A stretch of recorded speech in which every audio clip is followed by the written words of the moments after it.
너 새끼가 나를 차! 박민호 진짜 죽은 거 맞아? 확실하게 묻은 거 맞지? 어이 사람을 죽여놓고 징역 5개월이라니. 이 한 문장으로 장성철의 표정은 완전히 굳어버렸습니다. 모범택시는 윤시윤이 등장했던 지난 회차 시청률이 무려 최고 15.4%까지 터지며 시즌3의 흐름을 폭발적으로 끌어올리고 있습니다. 그리고 이번에는 스페셜 포스터까지 공개된 세 번째 빌런 은문석. 시신도 없는 살인사건의 진실을 찐 남자가 본격적으로 모습을 드러냅니다. 이번 영상에서는 오하 예고 속 15년 전 사건 이서막. 장성철이 왜 모범택시를 만들 수밖에 없었는지, 그리고 앞으로 나올 빌런들과 결말까지 낱낱이 파헤쳐보겠습니다. 특히 왜 은문석이 무려 3회차나 등장해야 하는지 함께 살펴보시죠. 구독 먼저 눌러주시고 이야기 속으로 들어가 보시죠. 15년 전 진광대학교 체육관. 낡은 체육관 한쪽에서 배구공이 천장을 향해 튀어오르며 굴러갑니다. 학생 3명이 모여 웃고 있죠. 그 중심엔 박민호. 그 뒤에 서 있는 또 다른 학생 임동현. 셋은 잘 나가는 배구부 선수였습니다. 그런데 민호가 의문의 죽음을 당합니다. 가해자는 임동현. 사람을 죽이고도 징역 5개월로 퉁칠 수 있을 만큼의 재력가 집안 아들입니다. 하지만 가난했던 민호의 아빠는 제대로 된 변호사조차 쓰지 못해 아들의 억울한 죽음을 풀 수 없었습니다. 시신이 끝내 발견되지 않았다는 이유로 사건은 살인이 아닌 단순 상해로 축소됐습니다.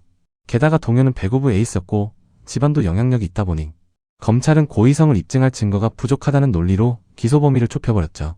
그 결과 그는 사람을 죽게 만든 사건임에도 고작 징역 5개월만 받고 세상으로 다시 나왔습니다. 임동현과 그의 변호사는 결과에 만족한 듯 즐겼고 그렇게 15년이란 세월 동안 잘 지내고 있었습니다.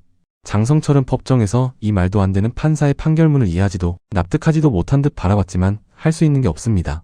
15년이 지난 지금 성철은 이 이야기를 다시 꺼냅니다. 그때는 아무런 힘도 없고 방법도 몰랐지만 이젠 무지개운수 멤버들이 있으니 사건을 해결할 수 있습니다. 성철이 무지개운수를 시작한 이유이기도 한 이 사건 속엔 과연 어떤 진실이 숨겨져 있었을까요? 성철은 동수영이 있는 병원 복도를 걷습니다. 치매에 걸린 동수영은 민호가 죽었다는 사실을 잊은 듯 간호사에게 우리 민호 언제 와? 학교 끝났을 텐데 아직도 배구 연습 중인가? 라고 묻습니다. 간호사는 대답하지 못하고 눈길을 피하죠. 그 순간 박동수의 표정이 흔들립니다. 기억과 현실이 뒤섞이는 찰나. 이 모습을 조용히 지켜보던 성철은 더 이상 미룰 수 없다는 결론에 도달하죠. 무지개 멤버에게로 갑니다. 동수영이 기억을 모두 잃기 전에 이 사건을 꼭 해결해야 해. 김도기는 체육관으로 가 임동현을 염탐합니다. 동수의 아들은 없지만 가해자였던 동현은 배구부 코치가 되어 너무나 잘 살고 있죠. 도기는 동현의 15년 전 과거를 끌어내야겠다고 생각합니다. 그날 함께 있었던 친구와 함께 김도기는 장례식장 봉투에 오랜만이다 친구야 그동안 잘 지냈냐? 라고 써 동현에게 전달합니다. 동현은 죽은 민호가 살아 돌아왔을 리 없다며 부정합니다. 그리고 15년 전 함께 사건 현장에 있었던 친구에게 가 묻습니다. 박민호 진짜 죽은 거 맞아? 확실하게 묻은 거 맞지? 동현은 불안함을 감추지 못합니다. 15년 전 자신이 저지른 일을 누군가 파헤치고 있다는 사실 자체가 이미 그의 멘탈을 흔들고 있었죠. 그런데 이때 새로운 인물이 등장합니다. 바로 세 번째 빌런 청광진. 스페셜 포스터에서도 느껴지듯 부스스한 장발, 대충 묶은 꽁지머리, 화려한 패턴 수트에 검은 뿔테 안경까지 뭔가 하나라도 정상적인 게 없고 자신만만한 미소 뒤로는 묘한 위압감이 숨어 있습니다. 청광진은 진광대학교 배구부를 둘러싼 시신 없는 살인사건의 진실을 쥐고 있는 사람입니다. 15년 동안 이 사건이 제대로 파헤쳐지지 못한 이유, 그 뒤에는 이 남자가 있었습니다. 배구부 감독, 대학 관계자, 후원자, 그리고 권력층까지. 동현이 버티고 있을 수 있었던 건 청광진 같은 존재가 뒤를 봐줬기 때문이죠. 그래서 은문석이 무려 3회차나 나오는 겁니다. 그가 단순 조연 빌런이 아니라 15년 전 사건을 다시 열기 위해 반드시 넘어야 하는 첫 번째 큰 벽이기 때문입니다. 도기는 청광진의 존재를 알게 됩니다. 이 사건은 동현 혼자 한 게 아니다. 그는 그렇게 판단하죠.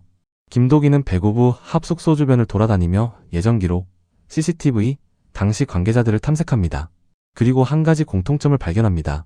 15년 전 사건 직후 배구부 전체가 누군가에 의해 입을 닫았다는 사실. 그 중심에 있는 인물이 바로 청광진. 도기는 말합니다. 이제 슬슬 밖으로 끌어낼 때다. 도기는 먼저 동현을 건드리고 그 다음은 반드시 청광진을 정면으로 상대해야 합니다. 한편 청광진은 이미 도기의 움직임을 알고 있습니다. 대학 관계자에게 전화를 받았거든요. 김도기라는 택시기사가 사건을 파고들고 있습니다. 청광진은 피식 웃습니다. 택시가 뭘 어쩔 건데? 그의 여유는 자신감이 아니라 오랫동안 이 사건을 뒤에서 움직여왔던 사람만의 여유였죠. 이제 본격적으로 김도기와 청광진의 대립 구도가 시작됩니다. 도기가 움직이기 시작하자 15년 동안 아무도 건드리지 못했던 균형이 단번에 흔들립니다. 무덤을 파헤치며 스스로 무너진 임동현. 그리고 그동안 침묵으로 버텨온 친구도 결국 흔들립니다. 더는 감당할 수 없다는 듯 도기를 찾아와 입술을 떨며 고백하죠. 형, 그날일 천광진이 다 시킨 거예요. 이 한마디로 도기는 확신합니다. 이제 정말로 그놈을 볼 차례라는 걸. 그날 밤 도기는 조용히 천광진을 뒤따릅니다. 멀리서 보면 아무렇지 않은 사람 같지만 가까이 다가갈수록 경계심을 불러오는 묘한 기운을 가진 남자. 광진은 도기의 발소리가 들리자 마치 예상했다는 듯 고개를 돌립니다. 김도기, 드디어 왔네. 광진은 여유를 잃지 않은 척 말합니다. 시신 없잖아. 하지만 도기는 이미 알고 있었습니다. 배구부 감독, 대학 후원자들이 왜 한꺼번에 입을 닫았는지, 15년 동안 진실이 단 한 번도 드러나지 않았던 이유가 누구 때문인지, 그 중심에 시신 없는 사건을 만들어낸 장본인이 바로 천광진이었다는 사실. 도기는 낮은 목소리로 말합니다. 폭행도 은폐도 입막음도 전부 당신이었죠. 광진의 눈빛이 처음으로 흔들립니다. 그리고 남은 마지막 퍼즐. 민호의 시신. 도기는 임동현이 미친 듯이 파헤치던 그 무덤으로 갑니다. 마침내 흙 아래서 남은 조각이 모습을 드러냅니다. 배구부 유니폼 조각. 오래된 신발끈. 시간에 깎여버린 작은 뼈 조각들. 그 순간 멀찍이 서있던 한 남자가 다리에 힘이 풀려 그대로 주저앉습니다. 박동수. 15년 동안 아들의 죽음을 인정하지 못했던 아버지.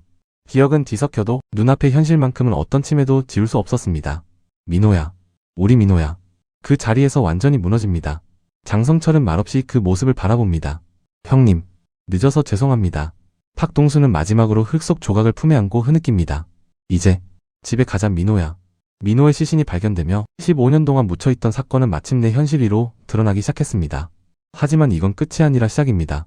천광진이라는 첫 번째 거대한 벽을 넘은 지금 시즌3는 이제 완전히 다른 국면으로 들어갑니다. 다음 회차에서 가장 먼저 등장하는 인물은 장나라입니다. 시즌3에서 가장 많은 궁금증을 불러온 캐릭터죠. 겉모습은 세련되고 단정하지만 그 속에는 계산과 냉정함이 깔려있는 인물입니다. 천광진처럼 폭력으로 밀어붙이는 방식이 아니라 상대의 약점을 파고들고 마음을 흔들고 조직 전체를 뒤흔드는 방식의 빌런입니다. 도기에게도 오랜만에 말이 통하지 않는 적이 될 거고 무지개운수 내부를 직접 공격하는 사건이 터질 가능성이 큽니다. 장나라 이후에는 제작진이 끝까지 숨기고 있는 미공개 빌런이 등장합니다. 이건 단순한 사건형 빌런이 아니라는 뜻이죠. 5화에서 시작된 과거 사건 그리고 장성철의 감정선과 다시 연결될 가능성이 높고 직접 나서기보다는 사람을 움직여 더 큰 판을 흔드는 타입일 확률이 큽니다. 이 시점부터는 시즌의 분위기가 훨씬 어두워지고 깊어질 겁니다. 그 다음에는 김성규가 모습을 드러냅니다. 천광진이 은폐의 중심이었다면 김성규는 폭력의 중심이 될 인물입니다. 도기 액션이 가장 강하게 폭발하는 회차가 이 지점입니다. 말 그대로 정면 충돌. 도기의 전투 스타일과 김성규의 거친 공격이 맞부딪히며 시즌이 결말 페이스로 전환됩니다. 그리고 마지막으로 도기가 마주하게 될 인물, 시즌3의 최종 단계에 서 있는 남자. 김종수로 추정되는 이 인물은 천광진 장나라 미공개 빌런. 그 모든 흐름을 하나의 줄기로 연결한 이번 시즌의 진짜 실세일 가능성이 큽니다. 도기와의 싸움은 단순한 정의구현이 아니라 무지개운수가 왜 존재해야 하는지에 대한 답을 묻게 되는 시즌 전체의 클라이맥스가 될 겁니다. 결국 이번 시즌의 구조는 이렇게 흘러갑니다. 5화부터 8화까지는 과거 사건의 문을 열고 9화부터 12화까지는 진짜 적들이 하나씩 모습을 드러내고 13화부터 16화까지는 모든 흐름이 최종 보스로 향합니다. 지금 우리는 겨우 첫 번째 벽, 천광진을 넘었을 뿐입니다. 다음 영상에서는 드디어 시즌3의 네 번째 빌런, 장나라에 대해 깊게 다뤄보겠습니다. 왜 그녀가 이번 시즌의 진짜 키플레이어인지, 어떤 방식으로 무지개운수를 흔들게 될지 본격적으로 분석해보겠습니다. 구독과 좋아요 부탁드립니다.